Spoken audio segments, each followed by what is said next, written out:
Pressão gigante, Fernando Diniz pode ser demitido nessa segunda-feira do São Paulo. No vídeo de hoje do canal do Nicola, todos os bastidores dessa história.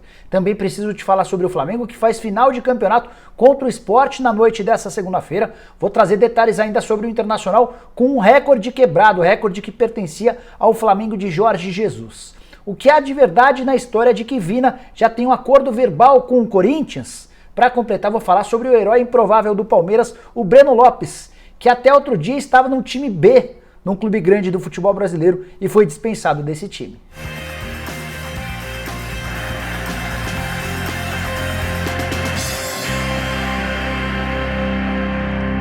Fala aí pessoal, sou o Jorge Nicola, bem-vindos a mais um vídeo do canal, bem legal ter vocês por aqui. E antes de passar as informações, pedir para deixarem like no vídeo e se inscreverem no canal do Nicola, apertando esse botãozinho vermelho de inscreva-se. Estamos chegando a 940 mil inscritos, conto muito com a ajuda de vocês para bater logo esse 1 milhão de inscritos para ganhar uma plaquinha nova, combinado? Bora começar o vídeo falando sobre Breno Lopes, autor do gol que valeu o título da Libertadores da América para o Palmeiras, vitória sobre o Santos por 1-0 no último sábado, jogo no Maracanã. E a curiosidade é que o Breno Lopes, todo mundo sabe, veio do Juventude, ou seja, até novembro ele disputava a Série B do Campeonato Brasileiro. O que pouca gente percebeu é que no início do ano de 2020 ele estava no Atlético Paranaense, mas não no time principal e sim no time de aspirantes, aquele time sub-23 que costuma disputar o Campeonato Paranaense. E mesmo no sub-23 do Atlético ele não foi bem, era muito mais reserva do que titular e acabou dispensado em meio à pandemia. O Juventude havia emprestado o Breno Lopes no início de 2020, empréstimo de 5 meses. O Breno durante esse período fez só 5 jogos, um gol marcado, gol logo na estreia. Nas partidas finais, antes da pandemia, ele nem chegou a ser relacionado ou ficou no banco de reservas sem ser utilizado, e o Atlético Paranaense no fim do empréstimo não teve o interesse em renovar com o jogador, por entender que aquilo que ele fez no time sub-23 não seria suficiente para que ele integrasse o time principal para disputar o Campeonato Brasileiro. Ele acabou voltando para o Juventude, foi bem, conseguiu ser vice-artilheiro do Campeonato Brasileiro da Série B, até ser comprado pelo Palmeiras por 7 milhões e meio de reais, referentes a só 50%. E aí é uma outra história de superação do Breno. Com a camisa do Palmeiras, ele passou 15 jogos sem marcar. Foram os 15 primeiros jogos com a camisa do Palmeiras, muita gente questionando a contratação do jogador, pois no jogo contra o Vasco, anterior à partida final da Libertadores, ele havia marcado o primeiro gol com a camisa alviverde, e foi dele o gol que valeu o título e 94 milhões de reais em prêmios ao Palmeiras. Esse é o valor que o Verdão faturou ao eliminar o Santos na grande decisão.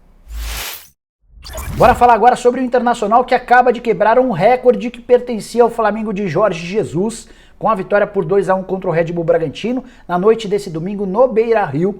O Internacional se tornou o clube, desde que o Campeonato Brasileiro passou a ser disputado por pontos corridos, com mais vitórias consecutivas. São 9 vitórias, ultrapassando o Flamengo do JJ, que tinha 8 vitórias consecutivas.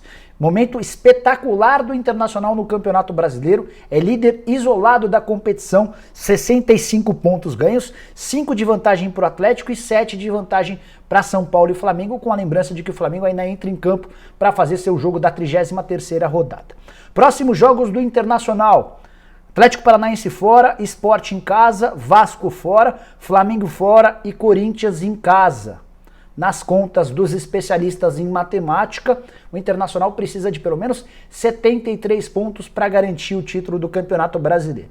65 para 73, estamos falando de 8 pontos, 2 vitórias e 2 empates nesses 5 jogos que restam. Queria saber, na sua conta, na sua matemática, se o Internacional é capaz de fazer 8 pontos nessa sequência. Só para completar, queria lembrar que a vitória por 2-1 contra o Red Bull Bragantino foi das mais complicadas e teve o Marcelo Lomba como um dos grandes destaques, com direito a uma defesaça em um dos últimos lances do jogo. Ele parou o Raul cara a cara. Bora falar agora sobre o Flamengo, que faz final de campeonato na noite dessa segunda-feira, quando visita o Sport na Ilha do Retiro. Sport seriamente ameaçado pelo rebaixamento, 35 pontos conquistados, a mesma pontuação do Fortaleza, que é o primeiro time no Z4. Então para o Sport também é um jogo de vida ou morte, mas para o Flamengo um empate ou uma derrota hoje pode significar o fim do sonho pelo bicampeonato brasileiro. Isso porque o Internacional foi a 65 pontos, abrindo 7 de vantagem para o Flamengo. Há necessidade do rubro-negro em vencer, diminuir essa vantagem para 4 e tentar tirar essa diferença nos 5 jogos que ainda restam daqui até o fim do campeonato. É importante lembrar que o Flamengo ainda enfrenta o Internacional na penúltima rodada do campeonato como mandante. Flamengo e Inter se enfrentam no Rio de Janeiro, esse pode ser um trunfo para o Flamengo. Mas se a diferença for de 7 pontos, esse confronto direto pode contar absolutamente nada, faltando 2 rodadas para a competição acabar. Queria falar ainda sobre a necessidade de o Flamengo ratificar a boa atuação, especialmente no segundo tempo contra o Grêmio, vitória por 4-2 contra os gaúchos no Rio Grande do Sul, um segundo tempo em que os jogadores do Flamengo assumiram a responsabilidade e jogaram de uma maneira parecida com a dos tempos do Jorge Jesus. Fazia tempo que o Flamengo não jogava bem e tudo que o torcedor rubro-negro quer é a repetição de mais um bom jogo agora na condição de visitante contra o Sport. Flamengo vencendo, vai para a segunda colocação, chega a 61 pontos e passa a ser o principal perseguidor do Internacional na luta pelo título. Para completar, mais 2 informações. Eu queria falar sobre as situações do Michael e do Everton Ribeiro, que são pretendidos por clubes dos Emirados Árabes Unidos. A janela por lá termina nessa segunda-feira e não haverá tempo hábil para que eles sejam contratados. A boa notícia para o torcedor do Flamengo é que o Michael e o Everton Ribeiro serão reforços rubro-negros daqui até o fim, pelo menos da próxima janela de transferências. Até a metade do ano o Flamengo ganhou um respiro em relação à possibilidade desses 2 atletas. Quase todas as janelas no mundo já fecharam, tá? Essa informação também é informação legal. Somente na China, que é um mercado um pouco mais comprador, é um dos poucos mercados compradores que ainda podem adquirir atletas. A janela na China fecha apenas no dia 26 de fevereiro. Mas o mundo árabe, que andou assediando vários jogadores do Flamengo, acabou não conseguindo levar nem o Everton Ribeiro, nem o Michael. Quero falar agora sobre o Corinthians e a possibilidade de o Vina, meio atacante do Ceará que faz belíssima temporada, ser contratado pelo Timão. Circulou nas redes sociais nos últimos dias a informação de que o Vina tem um pré-contrato, ou melhor, tem um acordo verbal com o Corinthians e que ele se tornaria, nos próximos dias, o primeiro reforço do Duílio Monteiro Alves. Repassei esse assunto para o André Cury, que é o responsável pela carreira do Vina, e também por uma fonte minha dentro do Corinthians, uma pessoa envolvida com o departamento de futebol, e as duas asseguram que não há nenhum acordo verbal para que o Vina se torne jogador do Corinthians. A história me parece bem estranha, porque quando a gente fala em acordo verbal, a gente pelo menos imagina a possibilidade de o atleta estar no fim do contrato. Que não é o caso dele. O Vina tem contrato com o Ceará até dezembro. O Ceará, inclusive, tenta a renovação do contrato para aumentar o valor da multa rescisória. Então, só haveria a possibilidade de o Corinthians ter um acerto com o Vina se já tivesse disposição de pagar 1.100.000 euros, que é o valor da multa rescisória, pouco mais de 7 milhões de reais. Vina que tem 29 anos de idade. Quero te contar o que o André Cury me contou. Perguntei para ele: ô André, o que há de verdade? Tem algum acordo verbal, alguma coisa? E o André Cury disse que vários clubes sondaram a situação do Vina, mas ele não tem sequer nenhuma proposta oficial. Sondagens, muitas, mais papel timbrado com oficialização de propostas, até agora 0. E ele assegura que não há acordo verbal nenhum entre o Corinthians e o Vina.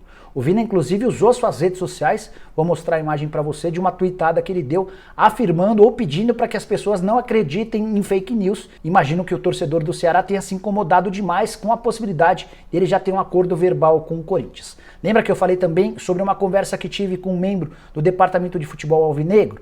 Ele admitiu que o Vina é muito bom jogador, é um atleta que agrada a comissão técnica e também a diretoria, mas assegurou que até agora nem se conversou sobre essa possibilidade. O Corinthians vai esperar o Campeonato Brasileiro acabar para a partir daí tentar identificar as necessidades e mais especificamente em relação ao caso do Vina, ver e pensar se vale a pena ou não fazer essa proposta. 7 milhões de reais por um jogador de 29 anos de idade é algo que no primeiro momento assusta, embora os números dele sejam nessa temporada espetaculares. 22 gols marcados, mais 20 assistências ao longo do ano. É um dos grandes destaques do Campeonato Brasileiro. Bora fechar o vídeo falando sobre Fernando Diniz, que pode enfim, ser demitido do São Paulo nessa segunda-feira. Uma novela que vem se desenrolando há vários dias, a pressão é gigante há bastante tempo. Eu já te contei sobre a possibilidade de o Diniz cair em alguns outros momentos. Foi depois da eliminação para o Mirassol, foi depois de cair na fase de grupos da Libertadores, foi depois de ser eliminado pelo Lanús na Copa Sul-Americana, tomando gol no último lance do jogo. Enfim, é uma pressão gigante e de outros tempos. Mas agora, até pessoas que defendiam o Fernando Diniz parecem não ter mais força para brigar pela permanência dele. Ontem, enquanto eu fazia uma live aqui no canal do Nicola, vocês me perguntaram sobre a possibilidade de o Diniz cair. Mandei pergunta para o Júlio Casares, para o presidente e também para uma pessoa da diretoria. E essa pessoa afirmou que no retorno do time a São Paulo, haveria uma reunião provavelmente nessa segunda-feira para definir o futuro do Fernando Diniz. E é assim que vai funcionar. O que eu posso te contar é que a paciência do Júlio Casares terminou, assim como de vários outros dirigentes que cuidam do departamento de futebol. Por mais que os atletas tentem mais uma vez salvar a pele do Diniz, como já aconteceu em algumas ocasiões, a tendência é de que Fernando Diniz seja demitido pelo São Paulo. Conversei pouquinho antes de gravar esse vídeo, trocando mensagens quase meia-noite com uma pessoa do São Paulo, uma pessoa da comissão técnica, e essa pessoa disse que de fato não dá mais para bancar o Fernando Diniz como em outros tempos. Clima muito ruim depois do 7º tropeço consecutivo, São Paulo que acumulou nesse período. Eliminação nas semifinais da Copa do Brasil contra o Grêmio e 6 resultados ruins no Campeonato Brasileiro. Foram 2 pontos conquistados nos últimos 18 disputados. São Paulo já caiu para o 4º lugar, tem 58 pontos ganhos e daqui a pouco pode ser ultrapassado pelo Palmeiras, pelo Grêmio e pelo Fluminense, que com a vitória contra o Goiás pulou para 53 pontos, só 5 de diferença em relação ao São Paulo. A grande preocupação do tricolor agora não é mais com o título, que já foi para o espaço. O que os dirigentes não querem agora é perder a possibilidade de estar entre os primeiros para garantir vaga direto na Libertadores da América. A ideia dos dirigentes do São Paulo era demitir o Fernando Diniz quando o Campeonato Brasileiro acabasse e aí eles teriam mais possibilidade de colocar um novo técnico. Mas se o Diniz cair nessa segunda-feira, ele cai mesmo sem que o São Paulo tenha definido um outro treinador. A paciência se acabou, todo mundo extremamente chateado com o desempenho do São Paulo e tudo indica que Fernando Diniz viverá suas últimas horas à frente do tricolor. Bom, pessoal, eram essas as informações que eu queria dividir com vocês no vídeo de hoje do canal do Nicola. Espero que vocês tenham curtido o vídeo. Deixem um like por aqui. Quem ainda não se inscreveu no canal do Nicola, resolve esse problema agora mesmo, apertando esse botãozinho vermelho de inscreva-se. Voltamos à tarde com mais informações. Encontro vocês. Até lá, tchau, tchau.